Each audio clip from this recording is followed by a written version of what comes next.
Sa isang maliit na bayan, sa gilid ng bundok, kung saan ang hangin ay may halimuyak ng bagong lutong tinapay tuwing madaling araw, naninirahan si Mateo Ramos, isang simpleng panadero na kilala sa kanyang sipag, tiyaga at kababaang loob.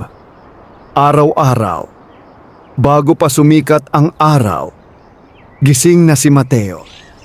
Sa oras na ang karamihan ay himbing pa sa kanilang pagtulog, siya ay abala na sa loob ng lumang panaderya na minana pa niya sa kanyang ama. Ang maliit na tindahan ay yari sa kahoy, may kupas na pintura at isang lumang pugon na tila saksi sa bawat pagsubok ng kanyang buhay. Hindi naging madali ang kanyang landas. Simula nang pumanaw ang kanyang ama 5 taon na ang nakalilipas, si Mateo na ang sumalo sa responsibilidad ng panaderya. Bagamat hindi kalakihan ang kita, sapat ito upang matustusan ang kanyang pang-araw-araw na pangangailangan. Wala siyang asawa, wala ring anak. Ang kanyang mundo ay umiikot lamang sa paggawa ng tinapay at pag-aalaga sa alaala ng kanyang ama. Ngunit sa kabila ng kanyang payak na buhay, hindi nawawala ang kanyang pag-asa. Darating din ang araw, nagagaan ang lahat. Madalas niyang sambitin sa sarili habang minamasa ang harina. Isang umaga, habang ang kalangitan ay bahagyang nagiging kulay kahel, may isang matandang lalaki ang dumaan sa kanyang panaderya. Payat, nakasuot ng luma at gusot na damit, at tila gutom na gutom. "Anak," mahina nitong sabi, "maaari ba akong makahingi ng tinapay?" Hindi nagdalawang isip si Mateo. Kumuha siya ng 2 bagong lutong pandesal at iniabot ito sa matanda, kasama pa ang isang baso ng mainit na kape. "Salamat," wika ng matanda habang nanginginig ang kamay. "Hindi mo alam kung gaano kalaki ang naitulong mo." Ngumiti lamang si Mateo. "Walang anuman po, basta po kumain kayo ng mabuti." Matapos kumain, umalis ang matanda. Ngunit bago tuluyang mawala sa paningin, lumingon ito kay Mateo at nagsabi ng mga salitang hindi niya lubos na naunawaan. "Ang kabutihan ay may kapalit, tandaan mo yan." Hindi na iyon gaanong pinansin ni Mateo. Sanay na siya sa mga ganitong pangyayari. Sa kanyang paniniwala, ang pagtulong ay hindi dapat hinihintayan ng kapalit. Lumipas ang maghapon na parang karaniwan lamang. Sa hapon, matapos isara ang panaderya, napagpasyahan ni Mateo na dumaan sa maliit na tindahan sa bayan upang bumili ng ilang pangangailangan. Habang naglalakad, napansin niya ang isang maliit na kiosk na nagbebenta ng tiket ng loto. Hindi siya mahilig sumugal. Sa katunayan, bihira siyang maglabas ng pera sa mga bagay na hindi sigurado ang kapalit. Ngunit hindi niya maipaliwanag kung bakit sa araw na iyon, tila may nagtulak sa kanya na huminto. "Isang tiket lang," sabi niya sa nagtitinda. "Anong numero?" tanong ng babae. Sandaling nag-isip si Mateo. Wala siyang paboritong numero. Ngunit sa hindi inaasahan, ang mga numerong binanggit niya ay tila kusang lumabas mula sa kanyang bibig. Parang may nagdikta sa kanyang isipan. Matapos mabayaran, inilagay niya ang tiket sa kanyang bulsa at nagpatuloy sa kanyang lakad. Kinagabihan, habang nakahiga sa kanyang maliit na silid, hindi niya maiwasang maalala ang mga pangyayari sa araw na iyon. Ang matandang kanyang tinulungan, ang kakaibang pakiramdam nang bumili siya ng tiket, at ang mga salitang iniwan ng matanda. Ang kabutihan ay may kapalit. Napangiti siya, ngunit agad din itong napalitan ng pag-aalinlangan. Siguro nagkataon lang, bulong niya sa sarili. Ilang sandali pa, siya ay nakatulog. Hindi niya alam, ang simpleng araw na iyon ang magsisilbing simula ng isang malaking pagbabago sa kanyang buhay. Isang pagbabagong hindi lamang magdadala ng kayamanan, kundi susubok din sa kanyang pagkatao, prinsipyo at puso. At sa pagdating ng susunod na araw, magsisimula ng unti-unting mahayag ang kapalarang matagal nang naghihintay sa kanya. Kinabukasan, nagising si Mateo nang mas maaga kaysa karaniwan. Hindi niya maipaliwanag kung bakit tila may kakaibang bigat sa kanyang dibdib. Hindi ito takot, ngunit hindi rin lubos na kapanatagan. Ang hangin ay malamig at ang paligid ay tahimik. Tulad ng dati, sinindihan niya ang lumang pugon at sinimulan ang paghahanda ng masa. Ang bawat galaw niya ay eksakto, paulit-ulit, at halos automatiko na matapos ang maraming taon ng karanasan. Ngunit sa kabila ng kanyang pagiging abala, hindi maalis sa kanyang isipan ang tiket ng loto na nakatago sa bulsa ng kanyang lumang pantalon. Paminsan-minsan, hinahaplos niya ang bulsa na parabang tinitiyak na naroon pa rin ito. Hindi naman siguro ako mananalo, mahina niyang sabi sa sarili. Hindi siya kailanman umasa sa swerte.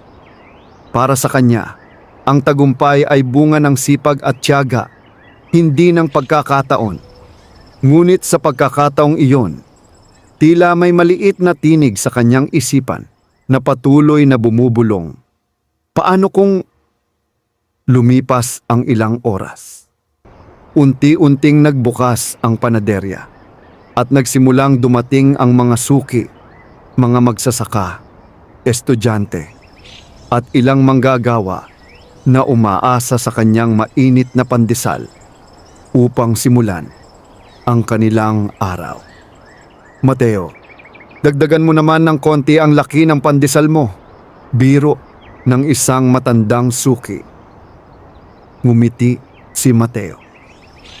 Kapag yumaman na po ako, natawa ang lahat. Para sa kanila, iyon ay isang simpleng biro, isang pangarap na malayo sa realidad. Ngunit hindi nila alam, ang biro na iyon ay malapit ng maging katotohanan. Bandang tanghali, habang humihina na ang benta, napagpasyahan ni Mateo na magpahinga sandali.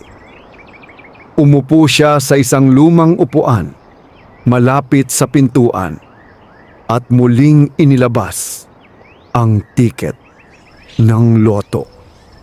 Pinagmasdan niya ito ng mabuti. Isang maliit na piraso ng papel, walang kasiguruhan, walang pangako. Sayang din ang pera kung wala lang mangyayari, bulong niya. Ngunit bago pa niya maituloy ang kanyang iniisip, narinig niya ang boses ng kapitbahay na si Mang Ernesto na nagmamadaling papasok sa panaderya. Mateo, napanood mo ba ang resulta kagabi? Napakunot ang noo ni Mateo. Anong resulta po? Sa loto, may nanalo!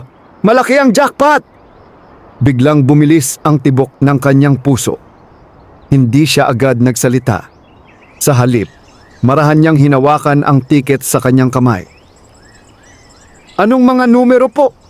Tanong niya. Pilit pinananatiling kalmado ang kanyang boses. Agad na binanggit ni Mang Ernesto ang mga numerong nanalo. Isa-isa, mabagal. At sa bawat numerong kanyang naririnig, tila tumitigil ang mundo ni Mateo. Ang una, tugma. Ang ikalawa, tugma. Ang ikatlo, tugma. Hanggang sa huling numero, tugma. Nanlamig ang kanyang buong katawan. Hindi siya agad nakapagsalita. Hindi siya agad nakagalaw. Para siyang nawala sa sarili. Mateo, ayos ka lang ba? Tanong ni Mang Ernesto. Dahan-dahan, itinaas ni Mateo ang kanyang tingin. Ang kanyang mga mata ay puno ng gulat. Hindi makapaniwala. Ako po, nanginginig niyang sabi. Ako po yata ang nanalo. Napatahimik ang buong panaderya. Ang mga naroon ay napatingin sa kanya. May halong pagtataka at pagdududa. Sigurado ka ba? Tanong ng isa. Hindi sumagot si Mateo. Sa halip, inilatag niya ang tiket sa mesa at muling inisa-isa ang mga numero. Parehong-pareho. Walang labis. Walang kulang. Isang sandali ng katahimikan ang bumalot sa paligid. Isang katahimikang puno ng bigat at hindi maipaliwanag na tensyon. Hanggang sa, "Nanalo ka!" sigaw ni Mang Ernesto. Biglang nag-ingay ang buong lugar. May mga napasigaw, may napanganga, at may ilan na tila hindi pa rin makapaniwala. Ngunit si Mateo, nanatiling nakatayo sa gitna, hawak ang tiket na magpapabago sa kanyang buhay. Hindi siya ngumiti. Hindi siya sumigaw. Sa halip, ang kanyang dibdib ay napuno ng kakaibang damdamin, halo ng saya, takot at pagdududa. Sobra po yata ito, bulong niya. Hindi niya alam kung handa ba siya. Hindi niya alam kung paano magbabago ang kanyang buhay. At higit sa lahat, hindi niya alam kung kaya ba niyang manatiling siya sa gitna ng biglaang yaman. Sa labas ng panaderya, unti-unting kumalat ang balita. Ang simpleng panadero ng bayan, nanalo sa loto. At sa pagsisimula ng balitang iyon, magsisimula na rin ang pagbabagong hindi lamang kay Mateo, kundi sa lahat ng taong nakapaligid sa kanya. Hindi pa tuluyang lumilipas ang ingay sa loob ng panaderya nang magsimulang dumagsa ang mga tao sa labas. Ang simpleng tindahan ni Mateo, na dati tahimik at payak, ay biglang napuno ng mga usisero, kapitbahay, at mga taong matagal na niyang hindi nakikita. Mateo, totoo ba yan? Ikaw na ang pinakamayaman sa bayan. Pahingi naman ng balato. Sunod-sunod ang mga boses na tila sumasabay sa mabilis na tibok ng kanyang puso. Nakatayo lamang si Mateo, hawak pa rin ang tiket. Sa unang pagkakataon sa kanyang buhay, hindi niya alam kung ano ang dapat gawin. Sandali lang po, mahinahon niyang sabi. Pilit pinipigilan ang kaguluhan. Hindi pa po sigurado hanggat hindi ko napapatunayan. Ngunit para sa mga tao, sapat na ang kanyang reaksyon upang maniwala. Sa loob lamang ng ilang minuto, ang balita ay kumalat sa buong bayan. Ang panadero biglang yumaman. Hindi na natuloy ang trabaho ni Mateo ng araw na iyon. Ang mga tinapay na dapat ay kanyang ihahanda ay naiwan sa mesa. Malamig at hindi na napansin. Sa halip na pilitan siyang isara ang panaderya ng mas maaga. Pagdating sa kanyang maliit na silid, naupo siya sa gilid ng kama at muling tinitigan ang tiket. Paano kung totoo nga ito? Bulong niya. Ngunit kasabay ng pag-asa ay ang unti-unting pagpasok ng pangamba. Hindi siya sanay sa ganitong sitwasyon. Hindi siya sana na maging sentro ng atensyon. At higit sa lahat, hindi siya sanay na magkaroon ng napakalaking pera. Kinabukasan, maaga siyang nagpunta sa pinakamalapit na tanggapan ng loto sa bayan. Tahimik siyang pumasok. Hawak ang tiket na parang isang mahalagang lihim. Lumapit siya sa counter. Magpapa-verify po sana ako ng ticket. sabi niya. Tinanggap ng empleyado ang papel at ipinasok ito sa makina. Isang maikling sandali ng katahimikan. Isang simpleng tunog mula sa scanner. At pagkatapos, "Sir, kayo po ang nanalo sa jackpot." Parang muling tumigil ang mundo. Hindi na ito haka-haka. Hindi na ito posibilidad. Ito ay katotohanan. Magaan na ngumiti ang empleyado. "Congratulations po! Kailangan lang po ninyong kumpletuhin anong ng mga dokumento para sa claim." Tumango si Mateo, ngunit ang kanyang isipan ay tila malayo habang inaasikaso ang mga papeles. Napansin niya ang pagbabago ng tingin ng mga tao sa paligid. Ang simpleng paggalang ay napalitan ng paghanga at sa iba, inggit. Paglabas niya ng tanggapan, sinalubong siya ng sikat ng araw. Ngunit sa pagkakataong iyon, hindi na ito katulad ng dati. Ang init nito ay tila mas mabigat. Ang hangin ay tila may dalang kakaibang tensyon. At ang bawat taong kanyang nakakasalubong ay tila may bagong tingin sa kanya. Hindi na siya basta panadero. Isa na siyang lalaking may malaking pera. Pagbalik niya sa bayan, hindi niya inaasahan ang kanyang nasaksihan. May mga taong naghihintay sa labas ng kanyang panaderya. May ilan na may dalang pagkain, may iba may mga ngiti na pilit, at may ilan na tila may hinihintay. "Mateo, buti dumating ka!" sigaw ng isang dating kakilala. Lumapit ito agad sa kanya. "Naalala mo pa ba ako? Magkaklase tayo noon." Tumango si Mateo, kahit bahagyang naguguluhan. Hindi pa siya nakakapagsalita nang may isa pang sumingit. "Mateo, may maliit lang sana akong pakiusap." At isa pa, "Mateo, baka naman pwede kang tumulong." Unti-unting naramdaman ni Mateo ang bigat ng kanyang bagong kalagayan. Hindi pa man niya nahahawakan ang pera. Tila hinahati-hati na ito ng mga taong nakapaligid sa kanya. Pagpasok niya sa panaderya, agad niyang isinara ang pinto. Sumandal siya rito, napapikit, tahimik, walang ingay.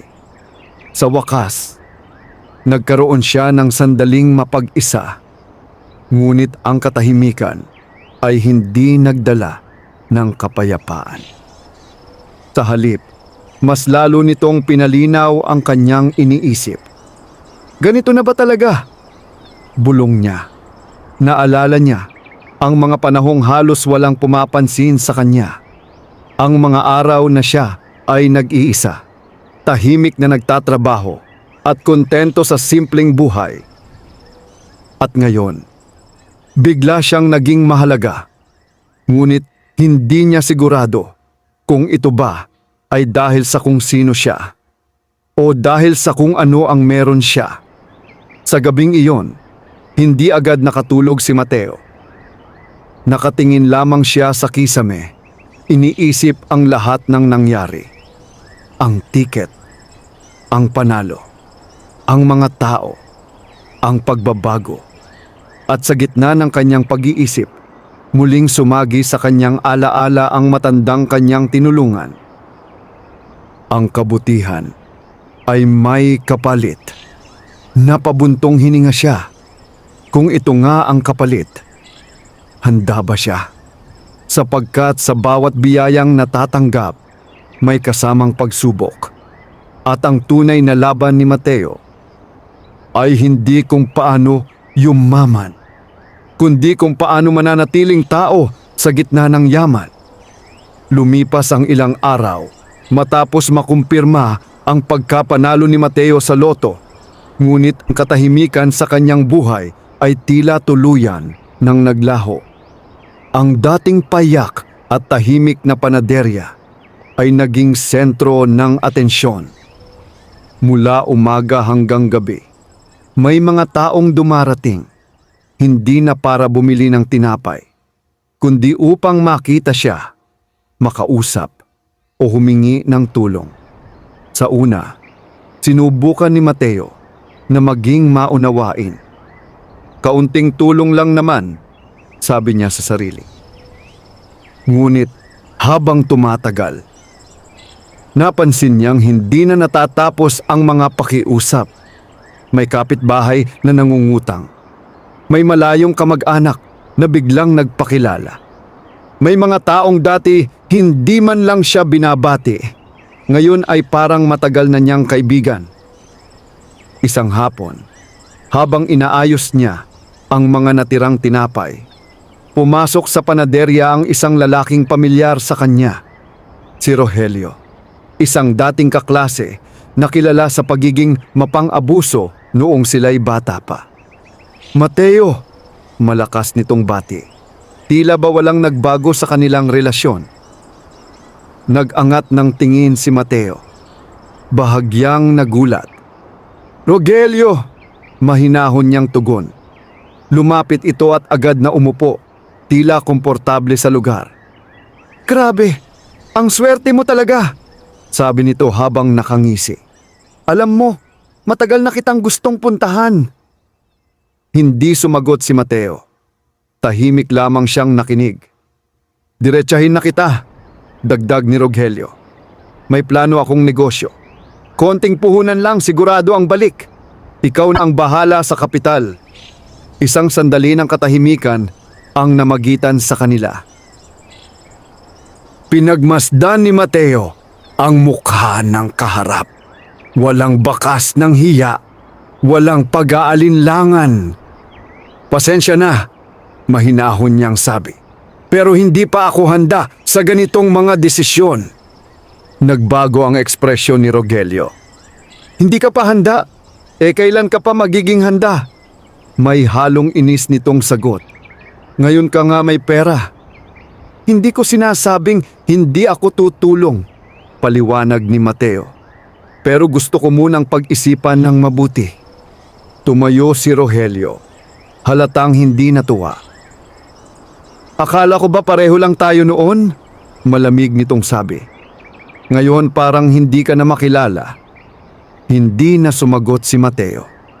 Tahimik niyang pinanood ang pag-alis ng dating kaklase. At sa sandaling iyon, mas malinaw niyang naunawaan. Hindi lahat ng lumalapit ay may mabuting hangarin. Kinagabihan, nagpasya si Mateo na lumabas sandali upang maglakad. Tahimik ang kalsada. At ang ilaw ng poste ay nagbibigay ng mahinang liwanag sa kanyang dinaraanan.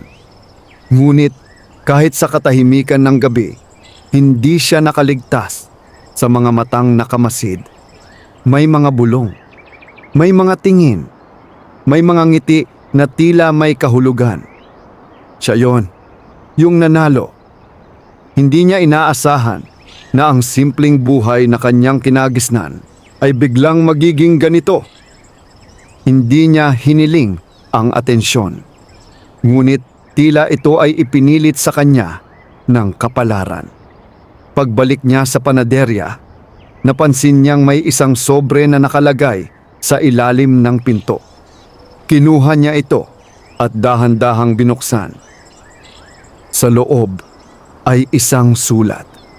Walang pangalan, walang pirma, ngunit malinaw ang mensahe. Mag-ingat ka sa mga taong nasa paligid mo. Hindi lahat ng ngiti ay totoo.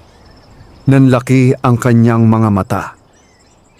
Muli niyang binasa ang sulat. Pilit inuunawa ang kahulugan nito. Sino ang nagpadala? At bakit? Umupo siya sa kanyang lumang upuan. Hawak ang papel. Ang kanyang isipan ay puno ng tanong. Ngunit higit sa lahat, puno ito ng pagdududa. Sa unang pagkakataon, nakaramdam siya ng takot. Hindi dahil sa pagkawala ng pera, kundi dahil sa posibilidad na mawala ang kanyang tiwala sa mga tao. Habang lumalalim ang gabi, muli niyang naalala ang matandang kanyang tinulungan, ang payat nitong anyo, ang mahinang tinig, at ang mga salitang iniwan nito. Ang kabutihan ay may kapalit. Ngunit ngayon, tila may dagdag na kahulugan ang mga salitang iyon. Hindi lahat ng kapalit ay magaan. Hindi lahat ng biyaya ay payapa. At kung minsan, ang tunay na pagsubok ay dumarating hindi sa kakulangan, kundi sa kasaganaan. Tahimik na napapikit si Mateo. At sa gitna ng dilim, isang bagay ang kanyang unti-unting nauunawaan. Ang kanyang laban ay hindi pa nagsisimula. Mula nang matanggap ni Mateo ang lihim na sulat, hindi na siya naging panatag. Ang bawat ngiti na kanyang natatanggap ay tila may nakatagong kahulugan.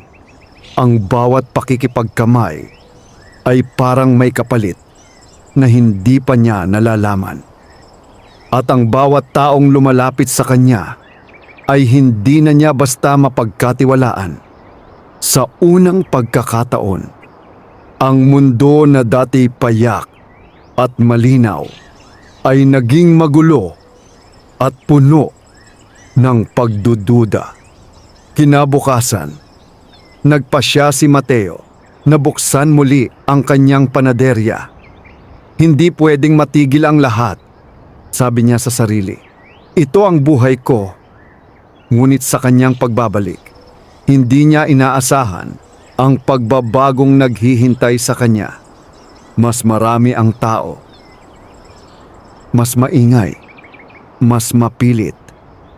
Mateo, kahit konting tulong lang. Mateo, ikaw na ang pag-asa namin. Mateo, huwag mo naman kaming kalimutan. Ang dating mga simpleng pagbati ay napalitan ng mga pakiusap na may halong pangangailangan.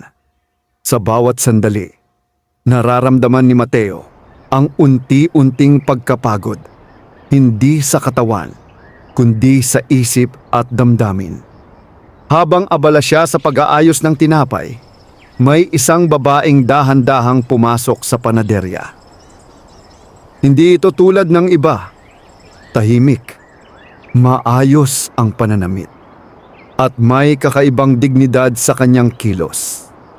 Magandang umaga, malumanay nitong bati. Magandang umaga rin po, tugon ni Mateo. Lumapit ang babae at tumingin sa mga tinapay, ngunit tila hindi yon ang tunay niyang pakay. Ikaw si Mateo, hindi ba? Opo. Sandaling natahimik ang babae bago nagsalita muli. Ako si Aling Teresa. Matagal na kitang kilala, hindi mo lang ako napapansin. Napakunot ang noo ni Mateo, ngunit nanatili siyang magalang. Pasensya na po kung hindi ko kayo agad nakilala. Ngumiti si Aling Teresa, ngunit ang kanyang mga mata ay seryoso. Huwag kang basta-basta magtitiwala, direkta nitong sabi. Parang may malamig na hangin na dumaan sa katawan ni Mateo. Po, ang pera ay hindi lang nagdadala ng kaginhawaan. Dugtong niya. Nagdadala rin ito ng panganib. Natahimik si Mateo. Ilang araw pa lang mula nang manalo ka, patuloy ni Aling Teresa. Pero napapansin ko na ang pagbabago sa paligid mo. Hindi niya alam kung paano sasagot.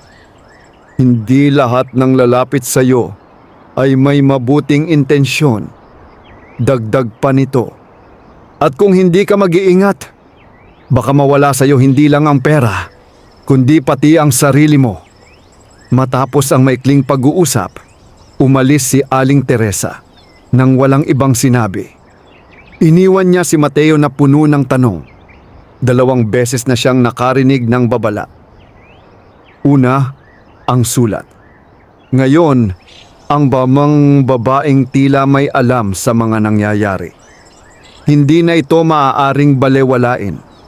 Pagsapit ng hapon, Habang papalubog ang araw, may dumating na isang grupo ng kalalakihan sa kanyang panaderya. Maayos ang pananamit. May kumpiyansa sa kilos at halatang hindi basta-basta. "Magandang hapon," bati ng isa. "Kami ay mula sa isang kumpanya. Nabalitaan namin ang iyong pagkapanalo." Tumango si Mateo, ngunit nanatiling maingat.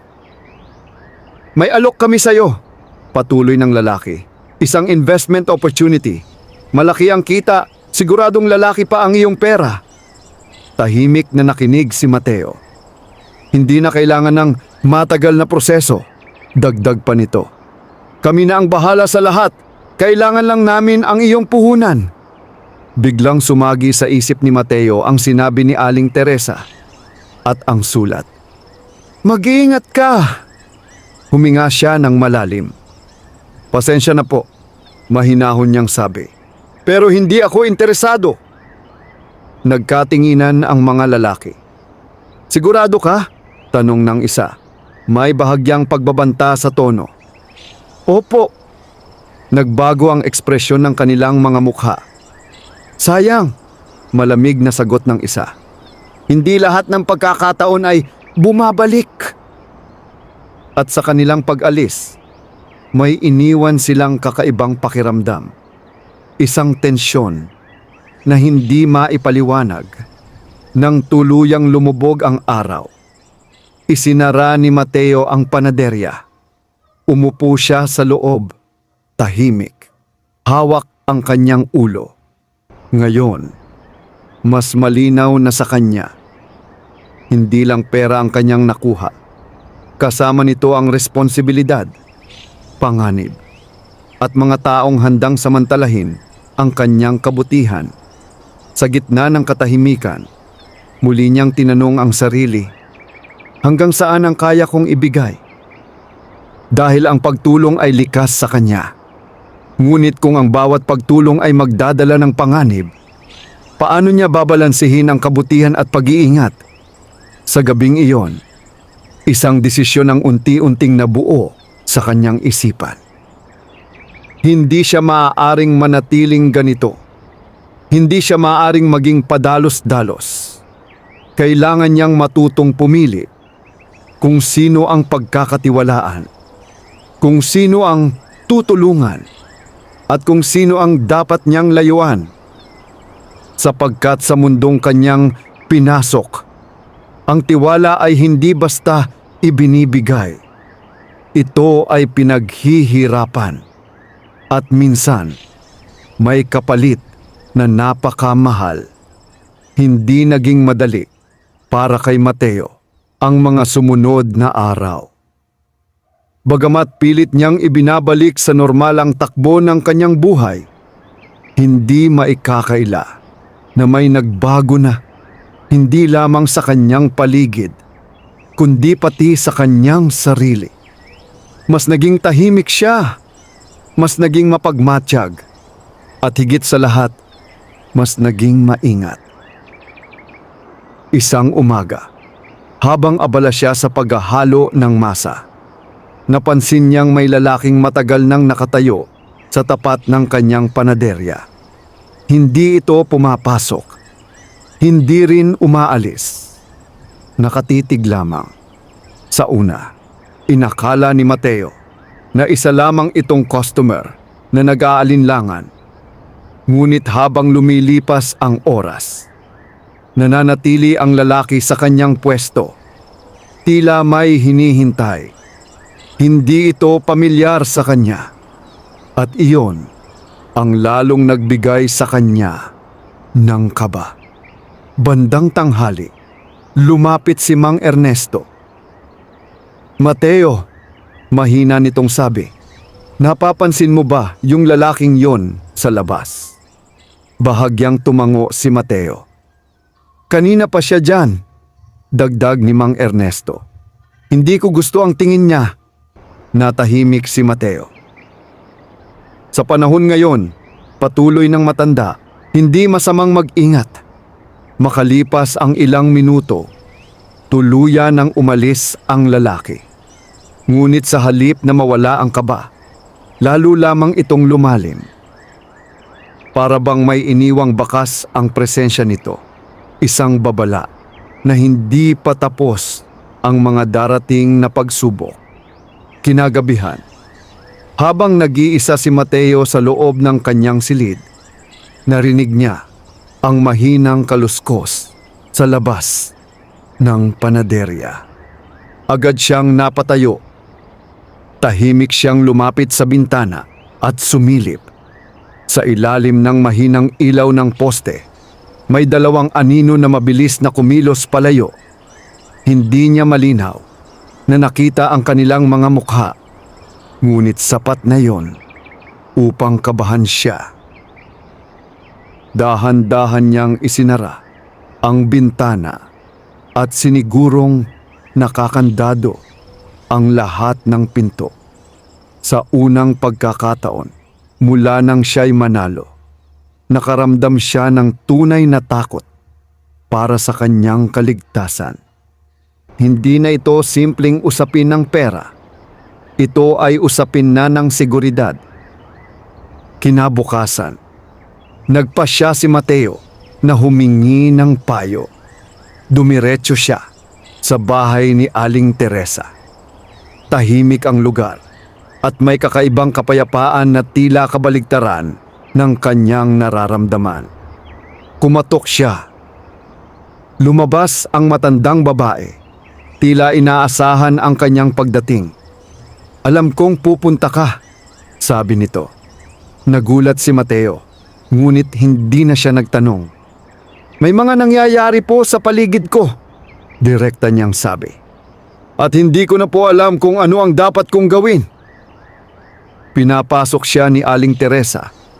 Umupo sila sa loob ng maliit, ngunit maayos na bahay. "Ang yaman," panimula nito, "ay parang ilaw sa dilim." Tahimik na nakinig si Mateo. "Hindi lang nito tinatanglawan ang mabuti," patuloy niya, "kundi pati ang mga aninong matagal nang nakatago." Napayuko si Mateo. Ibig sabihin, sagot ni Aling Teresa, hindi ka lang pinapansin ngayon ng mga nangangailangan, pinapansin ka rin ng mga mapagsamantala. Napahigpit ang hawak ni Mateo sa kanyang mga kamay. "Ano po ang dapat kong gawin?" Sandaling tumahimik ang matanda bago sumagot. "Magtiwala ka," sabi nito. "Pero huwag basta-basta. Tumulong ka," dagdag pa niya. "Pero huwag mong ubusin ang sarili mo.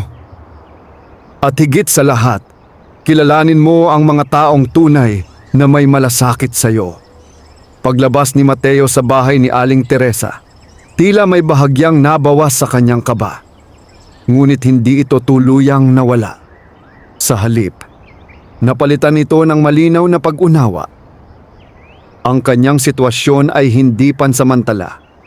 Ito ay isang bagong realidad na kailangan niyang harapin araw-araw. Pagbalik niya sa panaderya, napansin niyang may kakaibang katahimikan. Walang tao, walang ingay. Ngunit sa gitna ng katahimikan, may isang bagay na agad niyang napansin. Ang pinto sa likod ay bahagyang nakabukas. Dahan-dahan siyang lumapit. At sa kanyang pagpasok, bumungad sa kanya ang isang eksenang nagpabilis ng kanyang tibok ng puso. May mga gamit na nagalaw. May ilang kahon na bukas. At may bakas ng paghalungkat. Nanlaki ang kanyang mga mata. May pumasok. May naghanap. At malinaw sa kanya. Hindi ito basta-basta. Sa sandaling yon, tuluyan nang nawala ang huling bahagi ng kanyang katahimikan. Ang kanyang buhay ay hindi na lamang nabago. Ito ay tuluyan nang napasok ng panganib. At ang mga aninong matagal nang nakatago ay unti-unti nang lumalapit sa liwanag ng kanyang kapalaran. Nanatiling nakatayo si Mateo sa gitna ng kanyang panaderya.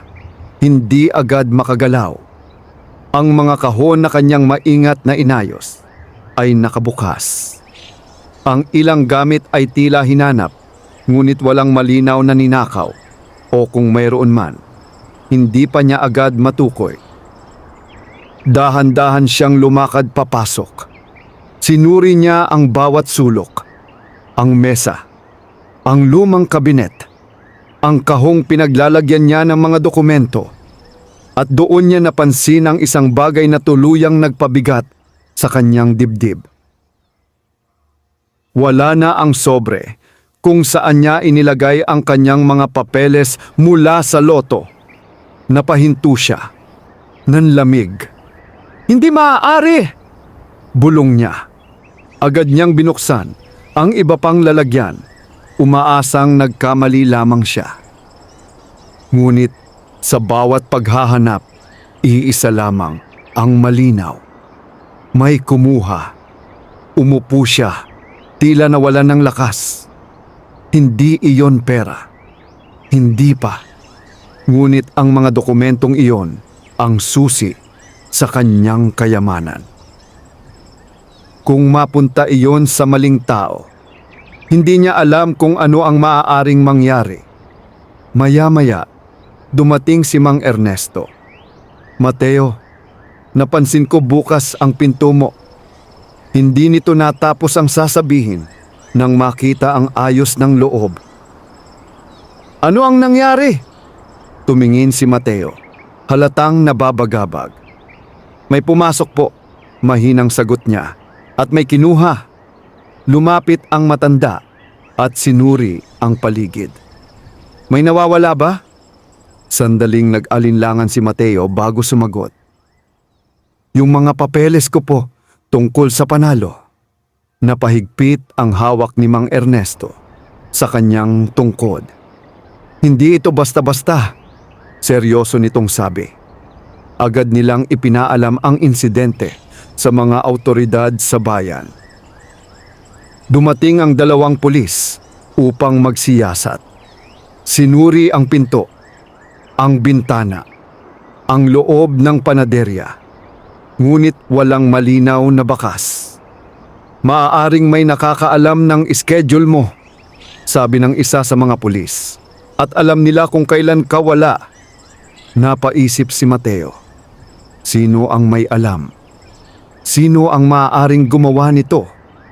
Habang nagpapatuloy ang investigasyon, lalong bumigat ang pakiramdam ni Mateo.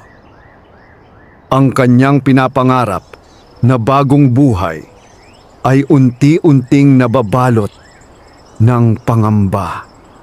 Hindi pa niya nararanasan ang yaman, ngunit nararamdaman na niya ang panganib na kaakibat nito. Kinagabihan, muling bumalik sa kanyang isipan ang lahat ng nangyari sa mga nakaraang araw. Ang lalaking nakamasid sa labas, ang mga taong may alok na hindi niya tinanggap, ang babala ni Aling Teresa, at ngayon, ang pagkawala ng kanyang mga dokumento. Hindi na ito magkakahiwalay na pangyayari. May koneksyon at unti-unti, nagiging malinaw iyon sa kanya. Habang nakaupo sa dilim, may isang bagay siyang napagtanto. Hindi siya maaaring manatiling walang ginagawa kung patuloy siyang magiging tahimik at maghihintay. Mas lalo lamang siyang malalagay sa panganib. Kailangan niyang kumilos. Kinabukasan, maaga siyang bumalik kay Aling Teresa. Hindi na siya nagpaligoy-ligoy. Ninakawan po ako, direkta niyang sabi. Hindi nagulat ang matanda. Sa halip, tila lalo lamang itong naging seryoso. Anong kinuha? Yung mga papeles ko po sa loto. Sandaling natahimik si Aling Teresa.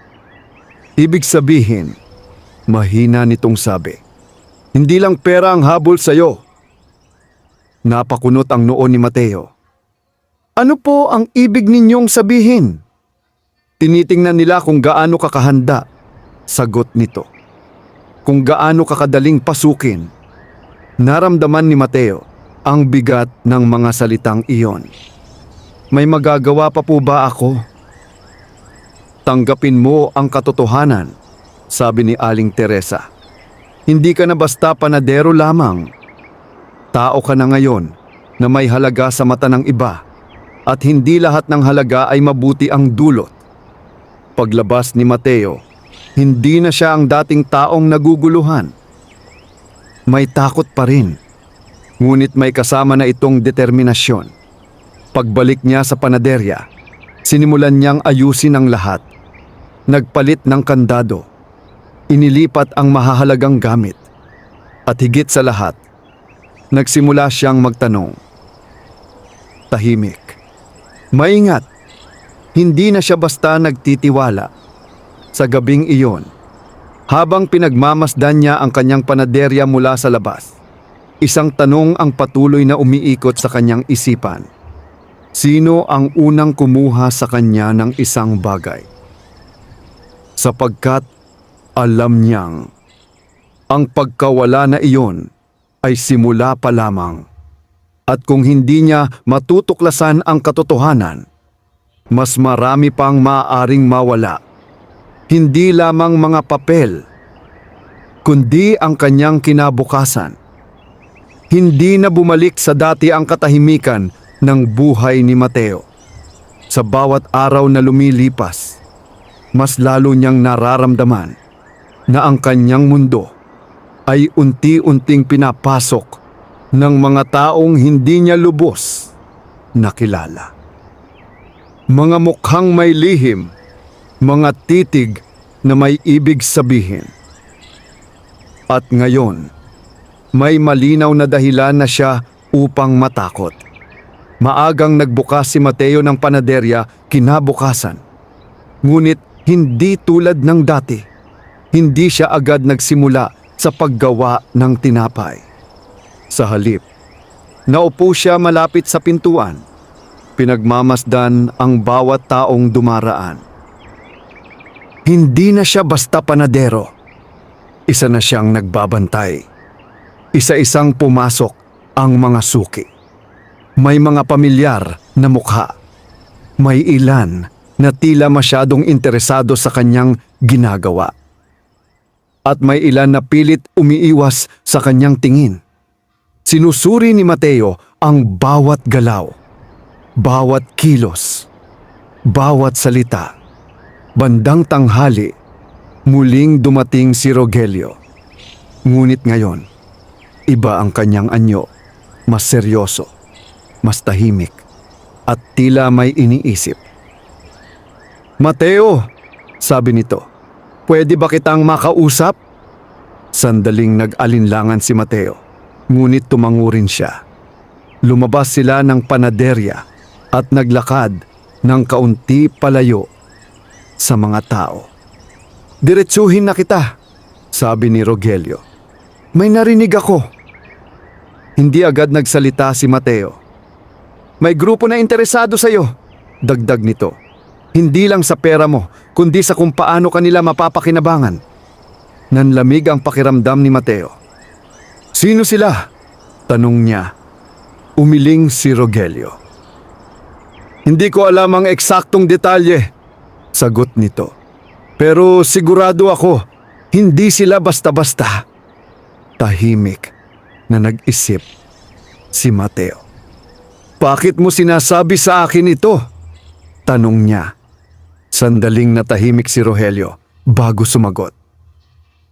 Dahil kahit papaano, kilala pa rin kita, sabi nito. At ayokong mapahamak ka. Hindi agad naniwala si Mateo. Ngunit sa kabila ng kanyang pagdududa, may bahagi sa kanya na nagsasabing maaaring totoo ang sinasabi nito. Pagbalik nila sa panaderya, napansin ni Mateo ang isang babaeng nakatayo sa loob. Hindi siya pamilyar. Maayos ang pananamit. At may tahimik na presensya na agad nakakuha ng kanyang pansin. Lumapit ito sa kanya. Ikaw si Mateo? Tanong nito. Opo. Ngumiti ang babae, ngunit may kakaibang lamig sa kanyang mga mata. "Ako si Clara," sabi nito. "May mahalaga akong sasabihin sa iyo." Nagkatinginan sina Mateo at Rogelio. May tensyon sa hangin. "May kinalaman ba ito sa mga nawawala kong papeles?" tanong ni Mateo. Bahagyang ngumiti si Clara. "Mas malalim pa roon," sagot niya. Umupo silang tatlo sa loob ng panaderya. At sa unang pagkakataon, naramdaman ni Mateo na ang mga nangyayari sa kanyang buhay ay hindi na simpleng serye ng mga aksidente. Ito ay isang mas malaking bagay. Isang bagay na unti-unting nahahayag. "May kumuha ng papeles mo," panimula ni Clara. "At hindi yun basta magnanakaw. Alam nila kung ano ang hawak nila. At alam nila kung gaano kakahalaga ngayon." Napahigpit ang hawak ni Mateo sa kanyang kamay. "Ano ang gusto nila?" tanong niya. "Tingnan kung paano ka kikilos," sagot ni Clara. "Kung matatakot ka o lalaban." Tahimik ang paligid. Tila bawat salita ay may bigat na hindi kayang balewalain. "Bakit mo ako tinutulungan?" tanong ni Mateo. Sandaling natahimik si Clara. "Dahil may utang ako sa isang taong katulad mo," sagot niya. "At ayokong mangyari sa iyo ang nangyari sa kanya." Hindi na nagtanong pa si Mateo.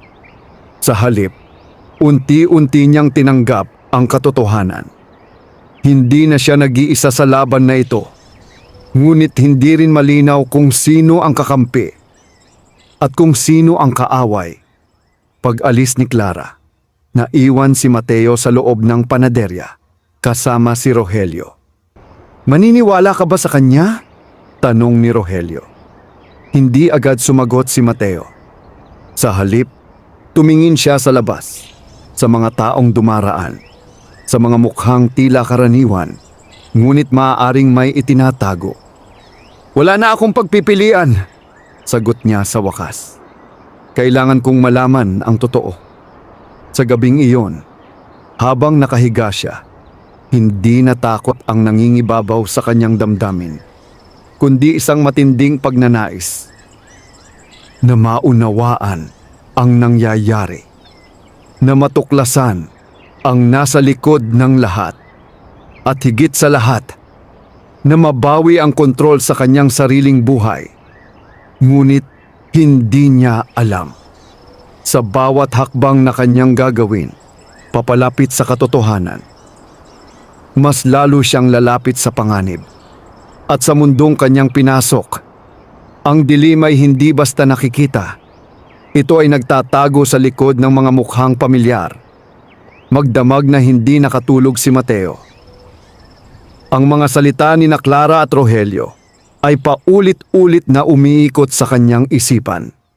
Hindi na niya maikakaila. Ang nangyayari sa kanyang buhay ay hindi na simpleng bunga ng swerte. May mga taong kumikilos sa likod ng dilim. At siya ang kanilang pinagmamasdan. Pagsikat ng araw, hindi na siya nag-aksaya ng oras. Hindi tulad ng mga nakaraang araw, hindi agad siya nagbukas ng panaderya. Sa halip, inuna niyang ayusin ang ilang bagay, mga dokumento, gamit, at ang natitirang mga papeles na maaari pang magsilbing ebidensya. Ngayon, bawat detalye ay mahalaga. Dumating si Rogelio, gaya ng napag-usapan nila. "Handa ka na ba?" tanong nito. Huminga ng malalim si Mateo. "Hindi," sagot niya. "Pero kailangan ko nang magsimula." Ang una nilang pinuntahan ay ang tanggapan ng loto, kung saan niya unang ipina-verify ang ticket. Tahimik ang lugar, ngunit para kay Mateo, ang bawat hakbang papasok ay may kasamang bigat. Lumapit siya sa parehong empleyado na tumulong sa kanya noon. "May problema po ba?" tanong nito. Tumango si Mateo. Nawala po ang ilan sa aking mga papeles. Direkta niyang sabi. Gusto ko lang pong malaman kung may ibang maaaring gumamit nito. Nagbago ang ekspresyon ng empleyado. May mga proseso po kaming sinusunod. Paliwanag nito. Hindi basta-basta maaaring i-claim ng iba ang panalo kung walang kumpletong pagkakakilanlan. Bahagyang gumaan ang pakiramdam ni Mateo. Ngunit hindi pa rin nawawala ang kanyang pag-aalala. Sigurado po ba kayo? Tanong niya. Opo, sagot ng empleyado. Pero kung may nawawala kayong dokumento, mas mabuting ipaalam ninyo agad sa opisina para maitala. Paglabas nila, napatingin si Mateo kay Rogelio. Ibig sabihin, hindi pa nila nagagamit, sabi niya. O hindi pa, sagot ni Rogelio. Pero hindi ibig sabihin nun na hindi nila gagawin. Hindi sila agad bumalik sa panaderya. Sa halip, naglakad sila sa mas tahimik na bahagi ng bayan. May isang lugar na iminungkahi si Rogelio. Isang lumang tindahan ng mga kagamitan kung saan madalas nagtitipon ang ilang taong may alam sa galaw ng bayan. Dito tayo makakakuha ng impormasyon, sabi niya. Sa loob ng tindahan, may ilang kalalakihan na nag-uusap. Tahimik silang pumasok. Agad napansin ng isa ang kanilang pagdating. Ano ang kailangan ninyo? Tanong nito. Sumagot si Rogelio. May hinahanap lang kaming impormasyon. Hindi agad nagsalita si Mateo. Pinagmasdan niya ang mga mukha sa paligid. May ilan na tila nagmamasid. May ilan na nagkunwaring walang pakialam. At may isang lalaking nakaupo sa sulok. Tahimik, ngunit tila masyadong nakikinig. Lumapit si Rogelio sa isang matandang lalaki sa loob. May narinig ka ba tungkol sa mga taong kumikilos kamakailan? Tanong nito. Nag-angat ng tingin ang matanda. Maraming kumikilos ngayon, sagot niya. Pero hindi lahat ay dapat pinapakialaman. Sumingit si Mateo. May kinalaman po ba ito sa mga nawawalang dokumento? Tanong niya. Sandaling natahimik ang matanda. Pagkatapos ay marahang nagsalita. Kung dokumento ang nawala sa iyo, sabi nito, hindi ka na basta target. Pinag-aaralan ka na. Nanlamig si Mateo. May kilala po ba kayong maaaring gumawa nito? Tumingin ang matanda sa lalaking nakaupo sa sulok. Sandaling nagkatitigan sila. At agad na umiwas ng tingin ang lalaki. Mag-ingat ka, dagdag ng matanda. May mga taong hindi mo makikita hanggat hindi pa huli ang lahat. Paglabas nila ng tindahan, tahimik si Mateo. Ngayon, mas malinaw na ang sitwasyon. Hindi na ito basta pagnanakaw. Ito ay pagmamasid, pagsubok, at paghahanda. May napansin ka ba? Tanong ni Rogelio. Tumango si Mateo. Yung lalaki sa sulok, sagot niya. Parang may alam siya. Sa sandaling iyon, isang desisyon ang nabuo sa kanyang isipan. Kung nais niyang malaman ang katotohanan, kailangan niyang sumugal, hindi sa pera, kundi sa pagtitiwala. Susundan natin siya, sabi ni Mateo. Nagulat si Rogelio. Sigurado ka ba? Oo, sagot niya. Kung siya ang susi, kailangan ko siyang maintindihan.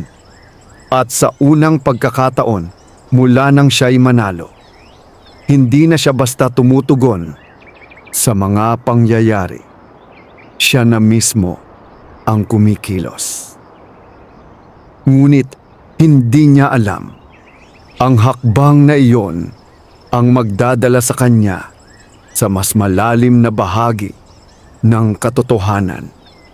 Isang mundong hindi niya kailanman inakala na kanyang papasukin.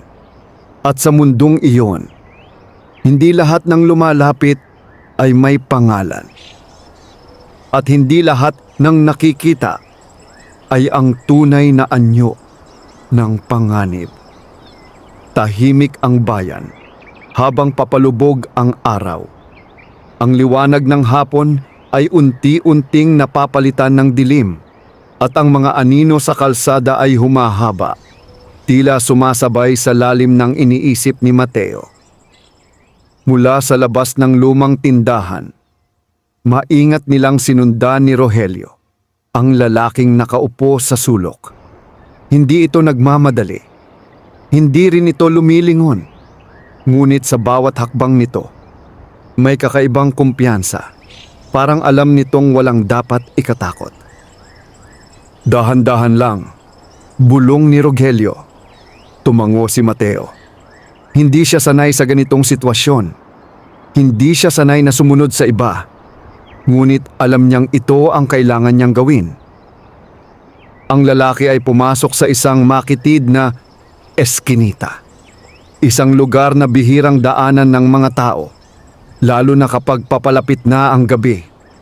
Nagkatinginan sina Mateo at Rogelio. "Sigurado ka pa rin?" tanong ni Rogelio. Huminga ng malalim si Mateo. "Oo." Dahan-dahan silang pumasok sa eskinita. Madilim, tahimik, at may kakaibang pakiramdam na tila may nakamasid sa bawat galaw nila. Ngunit pagdating nila sa gitna ng eskinita, wala na ang lalaki. Napahinto si Mateo. "Nasaan na siya?" bulong niya. Biglang, "Hinahanap niyo ba ako?" Isang malamig na boses ang nagmula sa likuran. Napalingon sila. Naroon ang lalaki, nakasandal sa pader, tahimik na nakatingin sa kanila. Hindi agad nakapagsalita si Mateo. Ngunit pinilit niyang panatilihin ang kanyang composure. "Ikaw," sabi niya, "may alam ka sa nangyayari sa akin." Ngumiti ang lalaki. Isang ngiting hindi mabasa kung mabuti o mapanganib. "Marami akong alam," sagot nito. Lumapit ito ng bahagya. At sa unang pagkakataon, malinaw na nakita ni Mateo ang kanyang mukha. Payak. Hindi kapansin-pansin. Ngunit ang kanyang mga mata, malalim. At tila maraming itinatago. "Sinusundan mo kami," dagdag ni Mateo. "Hindi," sagot ng lalaki. "Kayo ang sumunod sa akin." Natahimik si Rogelio. May tensyon sa hangin. "Anong gusto mo sa akin?" tanong ni Mateo. Sandaling tumahimik ang lalaki bago sumagot. "Hindi ako ang may gusto sa'yo," sabi nito. "May mga taong mas mataas ang interes." Nanikip ang dibdib ni Mateo. "Sino sila?" umiling ang lalaki. "Hindi mo pa kailangang malaman. Pero ninakaw nila ang mga papeles ko," giit ni Mateo. "At alam kong may kinalaman ka." Biglang tumalim ang tingin ng lalaki. "Mag-ingat ka sa mga paratang," malamig nitong sabi. "Hindi lahat ng nakikita mo ay totoo." Lumapit pa ito. Halos magkatapat na sila ni Mateo. "At kung ako sa'yo," dagdag nito, "titigil na ako habang maaga pa." Ngunit hindi umatras si Mateo. Sa halip, mas tumatag ang kanyang tindig. "Hindi," mariin niyang sagot. "Hindi ako titigil hanggat hindi ko nalalaman ang totoo." Sandaling natahimik ang lalaki. At pagkatapos, bahagya itong ngumiti.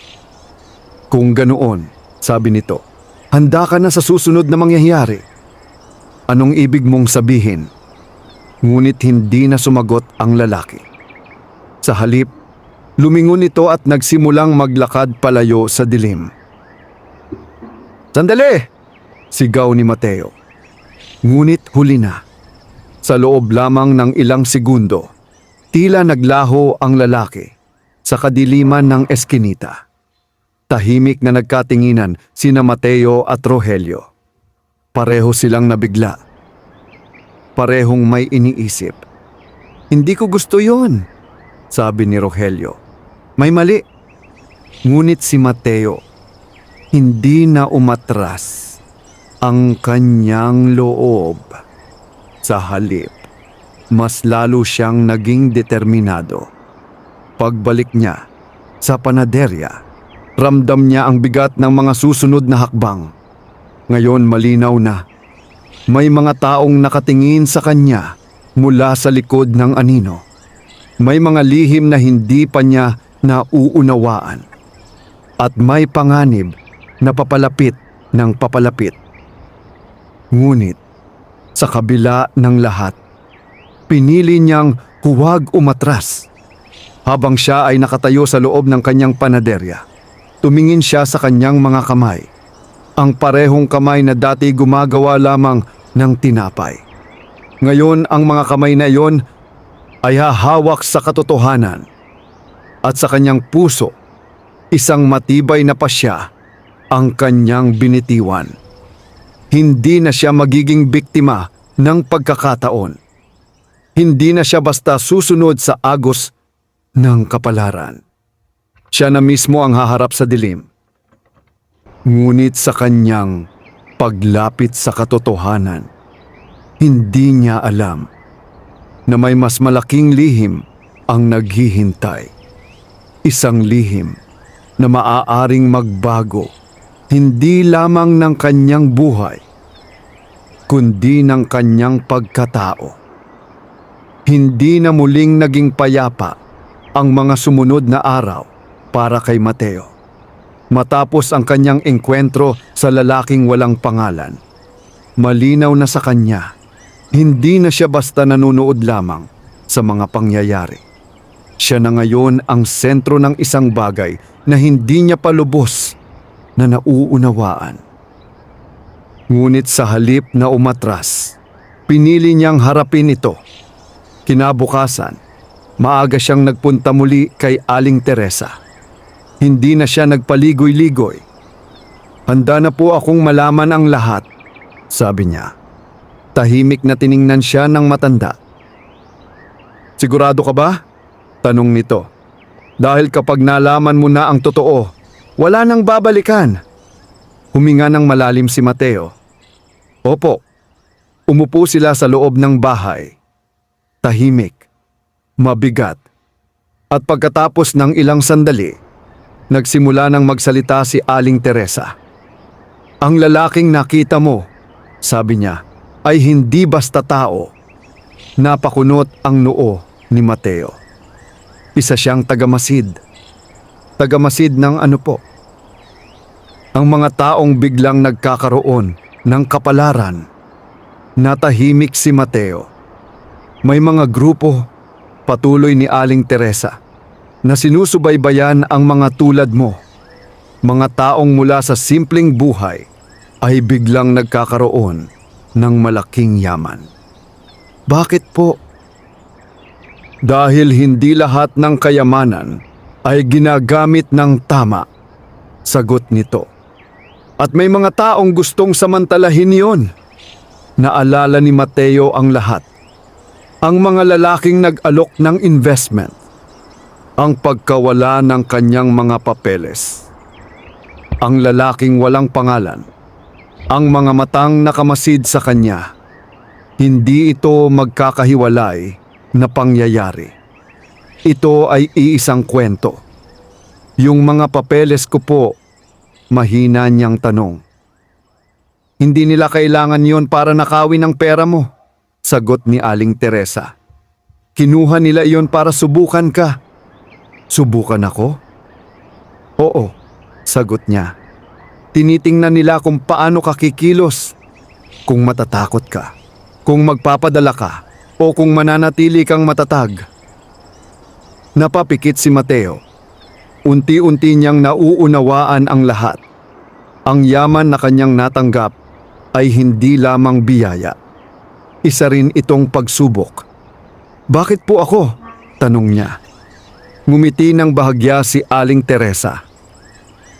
Dahil sa araw na pinili mong tumulong sa isang gutom na matanda, sagot niya. Biglang bumalik sa alaala ni Mateo ang pangyayaring iyon. Ang matanda, ang tinapay, ang mga salitang iniwan nito. Ang kabutihan ay may kapalit. Mahina niyang binigkas. Tumango si Aling Teresa. Hindi lahat ng tao ay binibigyan ng pagkakataon, sabi niya. At hindi lahat ay pumapasa sa pagsubok. Paano ko malalaman kung tama ang ginagawa ko? Tanong ni Mateo. Sandaling natahimik ang matanda bago sumagot. Kapag ang puso mo ay nananatiling malinis, kahit sa gitna ng yaman, iyon na ang sagot. Lumipas ang mga araw. Unti-unting humupa ang tensyon. Wala nang lalaking nakamasid. Wala nang mga misteryosong bisita. At walang bagong pagkawala. Parang biglang naglaho ang mga anino. Isang hapon, habang abala si Mateo sa panaderya, may isang pamilyar na boses ang kanyang narinig. Anak, napalingon siya. Naroon ang matandang lalaki, ang parehong tinulungan niya noon. Ngunit ngayon, iba ang kanyang anyo. Mas maayos. Mas malinaw ang kanyang tindig. At ang kanyang mga mata, puno ng kapayapaan. Lumapit si Mateo. Kayo po, ngumiti ang matanda. Natapos mo ang pagsubok, sabi nito. Hindi agad nakapagsalita si Mateo. Hindi ka nagpadala sa takot, dagdag ng matanda. At hindi mo ginamit ang yaman para sa sarili mo lamang. Napayuko si Mateo. Sinubukan ko lang pong manatiling tama. Tumango ang matanda. At iyon ang tunay na sukatan ng isang tao. Tahimik na nag-usap ang dalawa. At sa sandaling iyon, lahat ng kalituhan ay tila nawala. Bago umalis, muling nagsalita ang matanda. Ang yaman ay hindi sukatan ng halaga ng tao, sabi nito. Ito ay kasangkapan lamang. At ang tunay na kayamanan ay nasa kung paano mo pinipiling mabuhay. At pagkatapos, tulad ng dati, umalis ito ng tahimik. Lumipas ang mga buwan. Ang panaderya ni Mateo ay nanatiling bukas. Ngunit ngayon, mas maayos na ito. Mas malaki. Mas masigla. Ngunit sa kabila ng kanyang yaman, hindi nagbago ang kanyang puso. Patuloy siyang tumutulong. Ngunit ngayon mas maingat, mas matalino, mas matatag. Hindi niya hinayaang baguhin siya ng pera. Sa halip, ginamit niya ito upang maging mas mabuting tao. At sa bawat umaga na siya ay nagigising, habang ang amoy ng bagong lutong tinapay ay muling pumupuno sa hangin. Ngumingiti siya. Hindi dahil siya ay mayaman, kundi dahil alam niyang hindi niya nawala ang kanyang sarili. At doon nagtatapos ang kwento ng isang simpleng panadero na hindi lamang yumaman sa pera, kundi sa karunungan, pagkatao at tunay na halaga ng buhay. Wakat.